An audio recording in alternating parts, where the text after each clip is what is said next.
Sego, Zegwego. Welcome to another episode of Onkwariwa'shòn, Our Matters. Join us as we continue to share stories and information from the St. Regis Mohawk tribes, divisions, and programs. We're pleased to report on all the work that is being done to help build a better tomorrow. I'm your host, Brendan White. Now let's get started.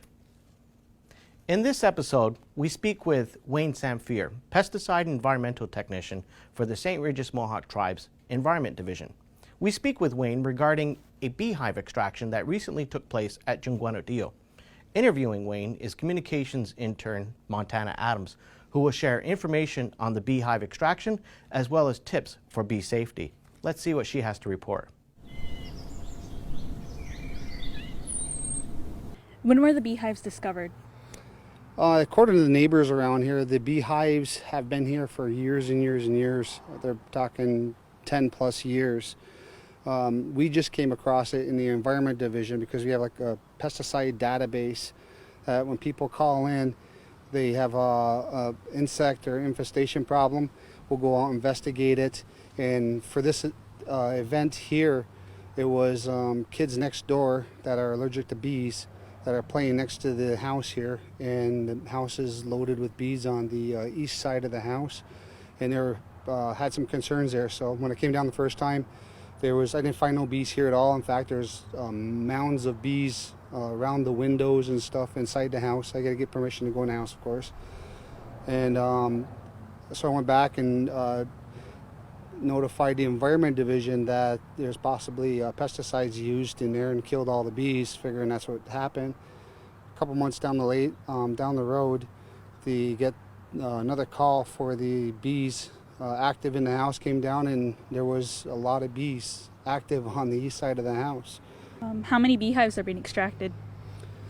When I looked on the east side of the house, there was 3 entry points where the bees were going into, so I figured I'm not a professional bee extractor at all, but I was imagining that whole side of the house up into the ceiling and around to the south side of the house, at least half the wall being full of bees.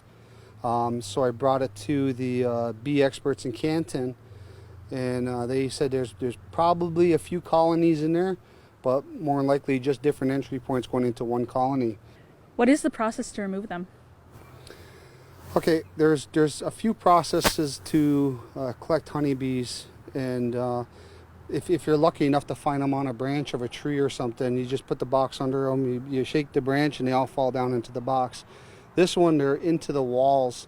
So one of the bee experts, Bob Goldie from Lisbon area, he made this. It's like a vacuum machine where you're deep, where all the bees go in and they lay their eggs and make their honey and stuff like that. That's a deep box. Goes inside his machine that hooks to a shop vac, and then it sucks all the bees from the hose from the hive right into your bee house. Who is handling the extraction process? That was once again Bob Goldie. He was one of the members at Local Living Venture in Canton, and I asked him to handle it because in Onkwariwa'shòn here, as far as I know, there are some people that can capture bees. I heard them doing it off the trees and stuff, but I never heard of anybody taking them out of the walls like with this kind of process. So we have the Onkwariwa'shòn Cultural Restoration Project with Sue Ann, Scott Martin, and Mary Arquette, that they're not too familiar with this either, and I'm taking care of bees now myself. I don't know how to do it, so I figured this would be a great learning opportunity to learn how to extract bees out of the houses in case we have any more infestations of honeybees in houses. We can help out with that, and that's kind of where we stand. Bob Goldie was nice enough to bring his equipment down and show us how to do that. Why is the proper removal of beehives important?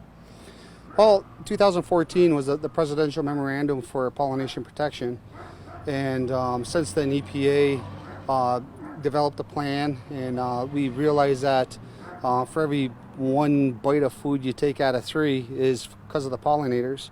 So to have opportunity to save bees, obviously you're saving the pollinators, and that's quite important, especially with our area in Akwesasne here with all the gardens, and behind me you got all kinds of gardens over there. Where the cannery is out in 37, they have their gardens out there where the bees are stored. So it's vitally important to save the pollinators and regulate the pesticide usage here in Akwesasne. What will happen to the beehives? This beehive is located down with the Akwesasne Cultural Restoration, and there are 10 of them down there. I have mine, 2 are in Bombay, 2 are up in the Stockholm area, and I put them in a specific location where I know farms around ain't using those pesticide-coated seeds. That's pesticide-free area, so my bees won't come back and die this winter. Do you have any quick bee safety tips? Sure, you can give us a call at the Environment Division. We'll come over and look at what kind of bees they are, first of all. Because yellow jackets, they're a hornet. They're not really a bee, they're a hornet. They are way more aggressive than a honeybee. Honeybee does their job or whatever. So people are really quick to go out and buy that hornet killer off the shelves, and you can buy it at Home Depot or anywhere really. And spray the bees and they're dead, and they go back. If they make it back to the colony, they spreads the pesticides and kills everything. So to identify the bees is really important. There's I believe 400 different types of bees around. Most of them live in the ground. The ones that are up on the roof, I'm right around the corner here, you have some hornets up on the top of the house here. Those, you want to spray the pesticides on them and kill them, just get rid of them, or there's other ways of taking care of bees too. Less aggressive, more proactive ways of dealing with it. If you got honeybees, if you get a hold of us and we can get a bee keeper to come in and take those out for you, it's going to be a win-win. You're going to get rid of the bees are going to be making your gardens beautiful, and you're going to have honey. So please don't kill the bees. Okay. Can you please tell me your involvement in all of this? I was contacted by Wayne from Environment after he received a call from the Bradleys saying that the children were getting stung by bees and that the tiny house was a huge beehive. So we wanted to make sure that the community was safe and that we were taking care of our site as best as we possibly can. So we got involved with them, and we've been just following along with the specialists to take care of the bees and make sure that they find a safe home. Is there anything else you'd like to add? Yeah, I just want to thank the Environment Program and Wayne for his dedication to this, as well as Ozejidwadu and Mary and Sue. They've all come together to make sure that this place is safe for our community, and that's what Tsionkwanatiio is all about. So now. Okay, well, thank you. Thank you, Montana, as well as to Wayne and other members of the tribe's Environment Division on the safe removal of the beehives. We're glad to see that they have been safely relocated to a better home.